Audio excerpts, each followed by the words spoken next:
Today's Parenting Great Kids podcast is brought to you by Khan Academy. Khan Academy Kids is an award-winning educational app with thousands of interactive activities, exercises, games, and books that will inspire a lifetime of learning and discovery for kids ages 2 to 7.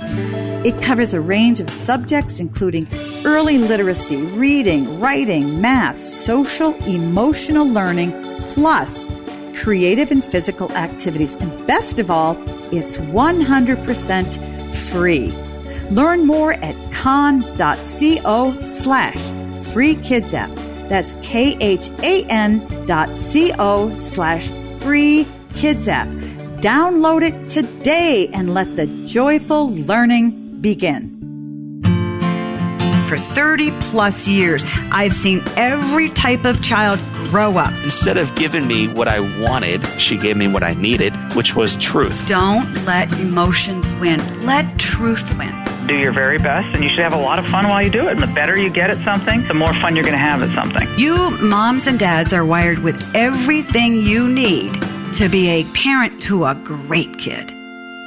Welcome to Parenting Great Kids. This is episode number 104. I'm your host, Dr. Meg Meeker. Today, we're going to do something a little bit different.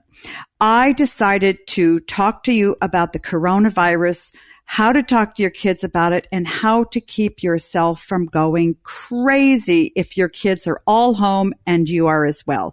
So we've got a great show today. As always, I'll share my points to ponder so you can start using them right away. And parents, as a reminder, don't just download the episodes, click subscribe. Because when you do that, you're joining my parenting revolution, and every new episode will automatically show up in your subscribed list. Also, we're not only on iTunes, but the PGK podcast is also now available in the Google Play Store and on Stitcher. So no matter where you get your podcast, subscribe today. Parents, I'd like to take an opportunity to talk with you about coronavirus. I know you've heard it discussed ad nauseum, but I think it would be important to talk about how the coronavirus affects you, affects your kids, and affects your family. Because there are a lot of questions that come to me from kids. And it's important that you as parents know how to talk to your kids about coronavirus, whether they're 8 or 18. It's really important for you to be well informed about what it is, what to say, and how to dispel myths about the coronavirus. So first of all, exactly what is the coronavirus? The coronavirus is a new virus, and because it's a virus, it means it can't be killed with antibiotics. That's first and foremost. A lot of people think that, wonder why can't it be cured with amoxicillin or Bactrim or something like that. But viruses cannot be cured with antibiotics. The coronavirus is a respiratory illness, and believe it or not, there are numerous coronaviruses. The coronavirus was responsible for SARS, if you remember that, and MERS. So there are about 7 strains of the coronavirus. The one that we're dealing with now, COVID-19, is a new strain. And that means that people don't have immunity against COVID-19. What are the symptoms of coronavirus? If you're infected, you will have fundamentally 3 symptoms. Fever, it can be low grade or high grade. You'll get a cough, usually a dry cough, and you'll experience shortness of breath. You may experience malaise, muscle aches, and a feeling that you're just sick, kind of like the flu, that you are tired, you want to be in bed all day.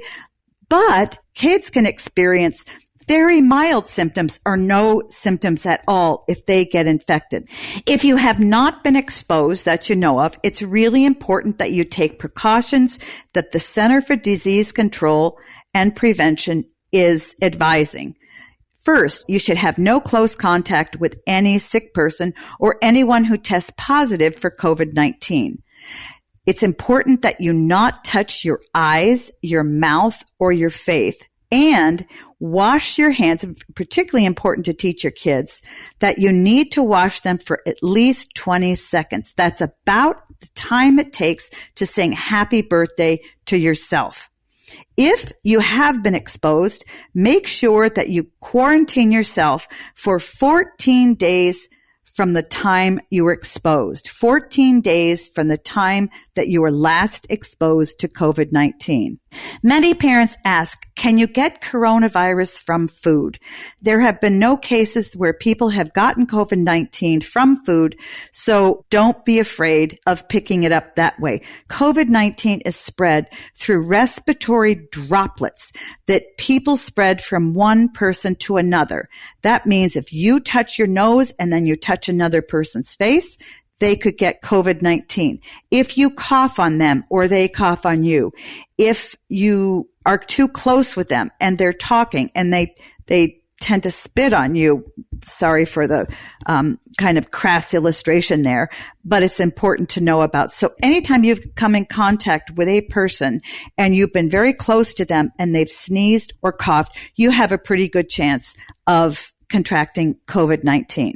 We hear that COVID-19 is a pandemic. What does that mean? Is a pandemic an infection that's necessarily going to make us very sick? No, a pandemic is simply an epidemic that has gone global. It doesn't mean it's more serious than an epidemic. It simply means that an infection has spread around the world. Many parents also ask, what percent of kids who get COVID-19 are going to get sick? We don't really know what the percentage of kids who are exposed to it are going to get sick because we just don't have those numbers yet in the United States. But we do know that in China, out of the 45,000 people who've been documented to have COVID-19, there has only been one death in a person under 20. So it appears that kids who contract the coronavirus either don't have symptoms, or if they have symptoms, they're very, very mild.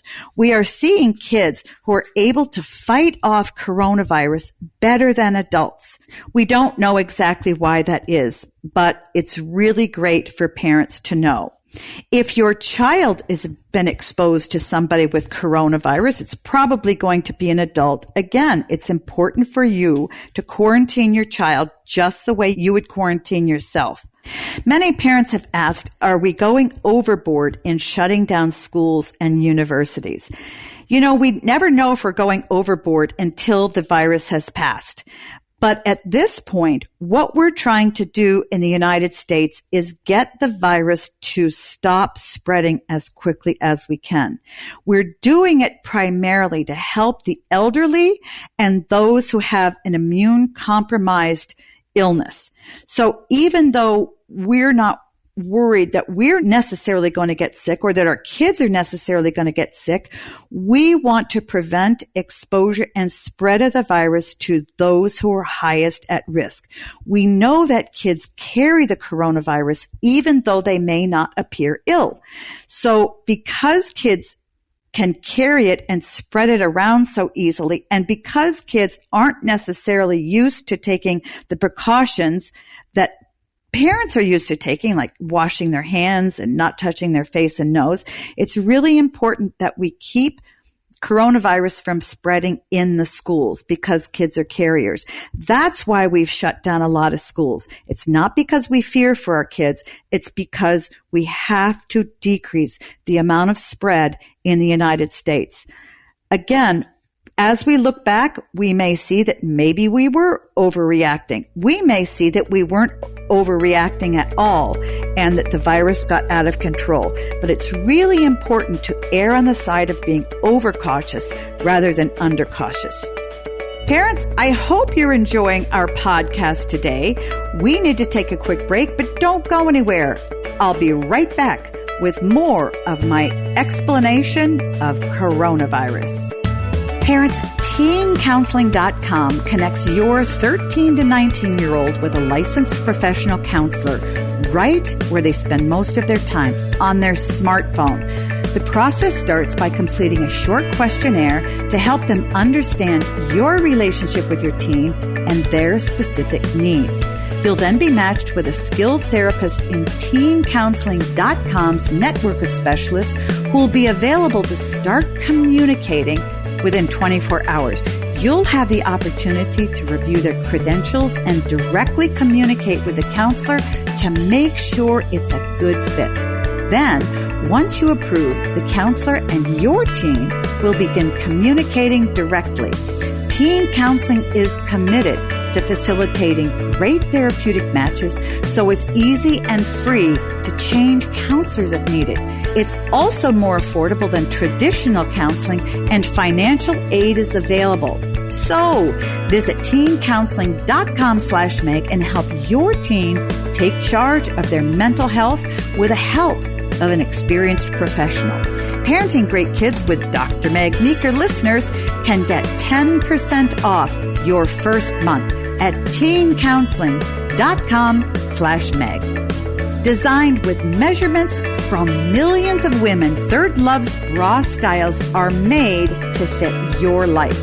They have over 80 bra sizes, but know that the only one that matters is yours. Friends, I love Third Love's bras. When you put them on, you don't know you have them on. There's no pinching, no digging, no movement. And best of all, you don't feel tags digging into your skin. This is hands down the most comfortable bra you'll own, with straps that won't slip, tagless labels, and lightweight memory foam cups mold to your shape. Plus, returns and exchanges are free and easy. In fact, thanks to Third Love's Perfect Fit Promise, every customer has 60 days to wear it, wash it, and put it to the test. And if you don't love it, return it, and Third Love will wash it and donate it to a woman in need. How cool is that? Third Love knows there's a perfect bra for everyone. So right now, they're offering my listeners 15% off your first order. Go to thirdlove.com/Meg now to find your perfect fitting bra and get 15% off your first purchase. That's thirdlove.com/Meg for 15% off today. I'd like to review with you important steps that you can take as a parent to talk to your kids about coronavirus. Many kids aren't paying attention to the coronavirus at all. They're not thinking about it. They're not worried about it. They don't want to be talked to about it. On the other hand, there are kids at the opposite end of the spectrum who are terrified of the coronavirus. They hear what's going on in the news. They've heard their teachers talking about it, and now they know that their schools are closed, and they're very worried that they're going to die or that a loved one may die. So regardless what your child is communicating to you about the coronavirus, it's really important that you sit down and have some conversations. When you talk to your kids about coronavirus, again, whether they're worried or whether they're not worried, it's very important that you use a calm tone of voice, that you use body language that communicates to them that you're not worried. Even if you are worried, try not to communicate your fear to your kids. It's really important because kids take cues from you. And if they sense that you're afraid, they're going to be doubly afraid, because in their eyes, you're the one that's supposed to be in charge. You're the one that's supposed to make sure they're okay. And if they see that you're afraid, they believe that they may not be okay. Second, tell your kids what the virus is. Tell them what a virus is. Tell them that it can't be treated with antibiotics. Tell them that we have on the horizon some medications that may be helpful in treating the coronavirus, but right now we're not routinely using those medications. Tell them how it spreads from coughing or sneezing on somebody, and that it's spread primarily from one person to another person. Kids get worried that maybe if they touch a chair or they touch the table, they may more easily get it. Tell them, however, it really is important to stay away from touching things that are commonly used. Grocery carts, things in a grocery store, door handles. You don't want to frighten them, but just tell them it's really important to wash their hands and to sanitize whenever they touch something outside of their home. You want to talk to them very clearly, and then you want to ask them if they have any questions about it. If you have questions you can't answer, go to the CDC website. You will find answers to any kind of question you have about the coronavirus. Third, tell your children that they're not nearly as likely to get sick as adults. It's really important that you tell them you're going to hear about people getting sick. You're going to hear about people dying. You're going to hear about it through the internet, through media, through television. But it's really important that they understand that if they get the virus, chances are extremely low that they're going to get really sick from it or die. Tell them also that if you are an otherwise healthy adult, chances that you're going to get really sick and die are very low as well. Kids tend to worry about their parents and they want to know, Mom and Dad, are you going to die from coronavirus? So again, answer the questions before they even ask them. Fourth, tell them what to do. Empower your kids, for want of a better word. Tell them to stay away from sick friends. They're not going to like that. Tell them to wash their hands all the time. Tell them to overwash their hands. And again, wash their hands for 20 seconds. Tell them to not touch their mouth, their face, or their nose. And if they do, and kids always do, if they do, to use a wipe. You have to really train kids to use these wipes because they're just not used to doing it, particularly if they're younger. Tell them to cover their nose and mouth when they sneeze. How do they do that? If you just told them not to touch their mouth or their nose, have them sneeze into the crook of their elbow. 5, tell your kids that they are going to hear a lot of things about the coronavirus. A lot are going to be true, but a lot are not going to be true. So it's really important that you tell your kids that if they hear something or they want to know anything about the coronavirus, they need to come to you because you have all the right answers. So it's really important that you dispel myths that your kids may have. For instance, some kids believe if they wash their mouth out with mouthwash and they gargle for so long, they're not going to get coronavirus. This is absolutely not true. So whenever they hear anything, tell them to come to you. Let's turn the corner here and talk about a couple ways that you, Mom and Dad, can keep from going crazy with such a dramatic lifestyle change. If you're a working parent who suddenly needs to be home because you can't work in your office or you have to work from home and now your kids are home full time, it's going to be a huge adjustment for everybody. First of all, you're going to transition to being with kids who aren't used to being with you, and you're going to transition to being with kids who aren't necessarily happy. They're not happy to be around you so much, but they're not happy to be holed up in their house. So they're going to be agitated, they're going to be frustrated, and they're even going to be angry. So it's going to be hard for you to adjust being home. It's going to be hard for you to adjust being with kids all day. And it's going to be even harder to adjust to being with kids who aren't necessarily very happy. So how can you deal with this? First of all, you need to find a way that you can diffuse your frustration. Figure out what you're going to do that can help you relax. If you need to go in your room for half an hour and sit there in quiet or meditate, or maybe you need to sit and journal, maybe you need to sit and listen to quiet music all by yourself, do it. Tell your kids, Mom and Dad need a little bit of alone time. I have to go away and be quiet.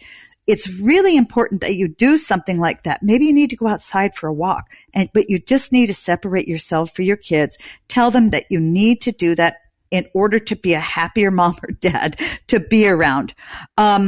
Secondly, kids are going to have to continue their schoolwork. You're going to have to continue your work. So it's really important to sit down with your kids and make up a schedule. Again, they're not going to like it, but that's okay. Their teacher would do the same thing. Tell your kids from 9 until noon or 1 o'clock, it's study work time for everybody. Period. You're going to be up at 8 o'clock. I'm going to be up at 8 o'clock and work begins at 9. Tell everybody in the family that that's the way it's going to be. Third, ask everybody to support each other. Sit down and tell your kids and say, look, I don't like this any better than you do. I'm not happy about this situation, but let's work together because we're all really frustrated. We need to pitch in and be kinder to each other. Don't snap at each other. Don't hit your sister more than you usually want to. So tell kids that you need to cooperate with one another. The next thing to do is tell your kids that they need to pitch in on chores. Yes, they're going to hate it, but because they're home, it's really important, and the house is going to be messier, and there's probably going to be more laundry, that everybody is going to have a chore that they're going to need to have to do during this period. And then you assign those chores. Sally, you're going to vacuum twice a week. You're going to vacuum the living room and your bedroom. Johnny, you're going to start doing everybody else's laundry. You can even rotate kids on laundry schedules. Allison, you're going to be cleaning the kitchen Tuesday and Thursday. And then Sam, you're going to be cleaning the kitchen from Monday to Wednesday. You get what I'm saying. You divvy up chores that all of your kids are going to have to do. And don't single one person out to do them. Have everybody do chores. Also, it's very important that you get your kids outside. If you live in the city or an urban area, take them to a park and let them run around. Be at the park for at least an hour a day. If you have boys, they have to run hard. So get them out there, throw them a baseball, kick a soccer ball. Your girls need to do the exact same thing. You've got to keep your kids moving so that they get tired. If you have a backyard or woods, let them go, let them romp. But it's really important that they get outside. It's also important for your kids to have times that they get away from you and their siblings.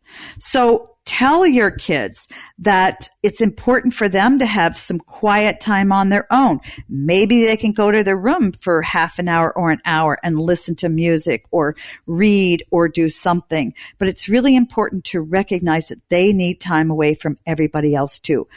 If you can find projects for your kids to do that they can do together with their siblings, where they have to cooperate with one another, this is a wonderful time to do this. They'll learn to lean on each other, to depend on each other to get a project done. Board games. Make sure you have board games that are appropriate for every age kid in your home. And finally, and I love this one, find some elderly people who are shut in their homes, who are around your area. When you find those people, sit down with your kids and say, Mrs. So-and-so isn't able to leave her house. What can we do for her to make sure that she's okay, that she's not sick during this time? You may get her cell phone number. You may deliver her food. You may FaceTime with her, with your kids.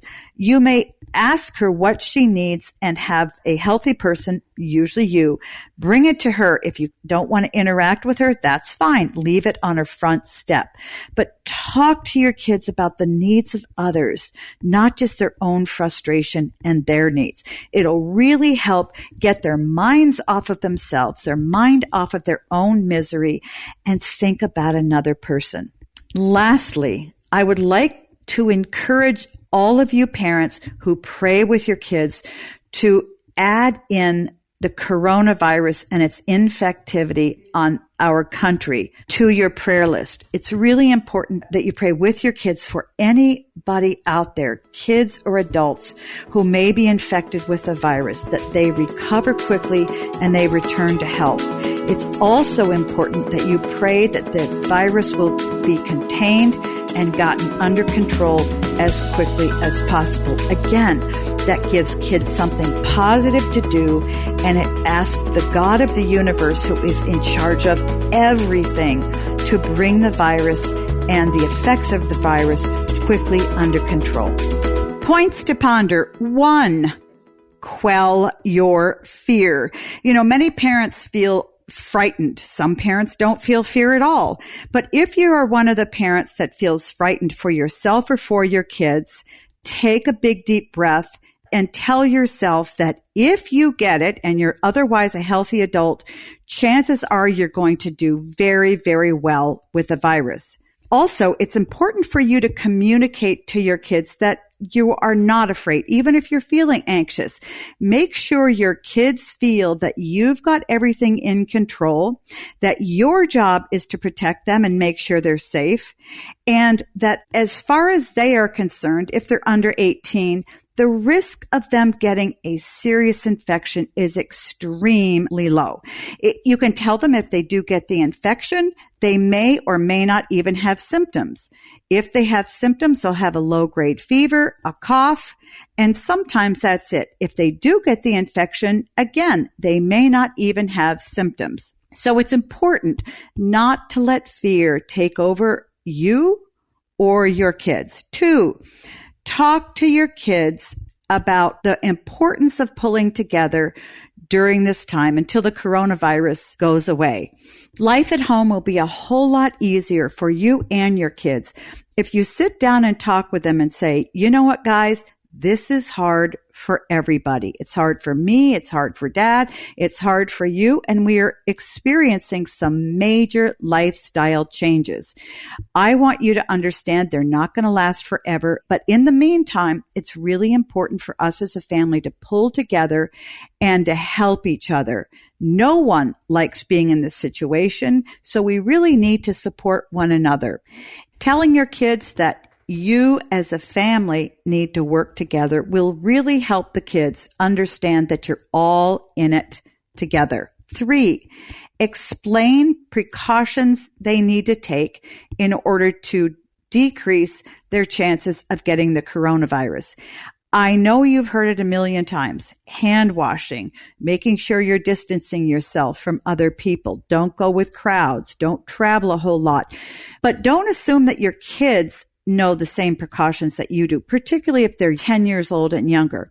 So explain the precautions very, very simply. Tell your kids. Make sure your kids know that they need to wash their hands. Tell them that when they start, they should sing happy birthday in their head. And when the song is over, they can rinse and dry their hands.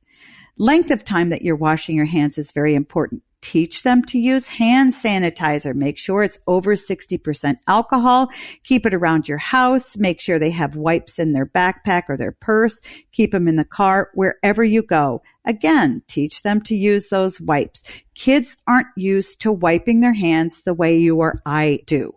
Most of them will touch anything, put their hands in their mouth, they'll rub their hands in dirt, and they'll put their hands in their mouth, smear them on their face, whatever. So it's really important to train your kids how to keep their hands clean because they're really not used to doing it. I encourage you, if you have kids under 10, to show them how to wash their hands, how to wash them long enough, how to use the wipes and when to use the wipes. Teach them how to sneeze and cough in the crook of their elbow. A lot of kids don't know that. Teach them to stay away from other kids, and you have to show them how far 6 feet is. Don't assume your kids already know the precautions. You need to show them how they need to take those precautions. All right, parents, let's get social. I want to hear from you and interact with you. You can connect with me on Facebook, Twitter, and Instagram at Meg Meeker MD. Or if you have a question, no question is off limits, send it to askmeg at megmeekermd.com. Today, I have a question from Alyssa. Dear Dr. Meg, I have 3 kids, a 2-month-old, a 3-year-old, and a 6-year-old. The coronavirus is freaking me out. I don't worry about myself getting it or my husband, but my 6-year-old has been in school for the past few weeks. Will he infect everyone in the house? Should I worry more about my 2-month-old than my other kids? What a great question, Alyssa. First of all, there really is nothing that you can do about your 6-year-old's exposure at school. But again, I wouldn't be afraid for your kids. As we talked about, the coronavirus doesn't wreak havoc in children the way it does in adults. So if any of your kids comes down with the coronavirus, he may or may not get symptoms. So don't worry about the kids. Many parents are especially worried about infants 2 months old and under. It's important for you to watch your baby very carefully. And if he or she gets a fever of 100 degrees or more, I strongly recommend calling your pediatrician and seeing if he or she wants to see the baby. We are a little bit more cautious with young children. But again, your baby has a lot of immunity from being in the womb in his or her bloodstream that came through the placenta from you. So bottom line, don't worry, take regular precautions. The truth of the matter is you and your husband have a higher chance of getting sicker from the coronavirus. My next question comes from Lisa. Dear Dr. Meg, my husband was exposed to a colleague at work with a coronavirus. He thinks, what should we do? Should he leave the house? Sorry to laugh. It depends on if you really want him to. No, I'm just kidding. Recommendations for parents who have been exposed to the coronavirus are the same as recommendations for other people. Your husband needs to quarantine himself. Now, does that mean he should leave the house and you and the kids? No. The recommendations are for him to stay as far away from you and the kids as possible. That means he should sleep in a separate bedroom. As much of the day as possible, stay in a different room from the kids. But again, you know, it's almost impossible to keep parents and kids away from one another. So do the best that you can, but he really doesn't need to leave the home. And remember, whenever he begins the quarantine, it should be 14 days from the time he was exposed. Parents, you know I love answering your questions, so please keep sending them in to me. You can email me any question to askmeg@megmeekermd.com. Again, askmeg@megmeekermd.com. Friends, I want to thank you for listening today. In closing, I want to reassure you that there's nothing to panic about.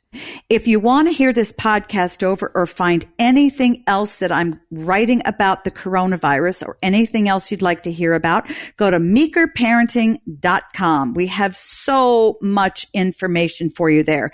meekerparenting.com. Now, let's recap my points to ponder. 1, quell your own fear. 2, talk to your kids about the importance of pulling together while the pandemic lasts. 3, explain the precautions with your kids and practice them in front of the kids if you have small children. So until next time, parents, always remember that great kids are raised, not born. Hey, this is Bobby, producer of Meg Meeker's Parenting Great Kids podcast. Thanks for listening, and because of your dedication to raising great kids, Dr. Meg's Parenting Revolution has grown to over 3 million downloads. Head on over to Facebook and Twitter and follow @MegMeekerMD and check out what's new at megmeeker.com. And while you're there, sign up for the newsletter to stay updated and get information about giveaways. Don't forget to share the podcast with other parents, subscribe so you won't miss anything, and leave us a review so we know how we're doing.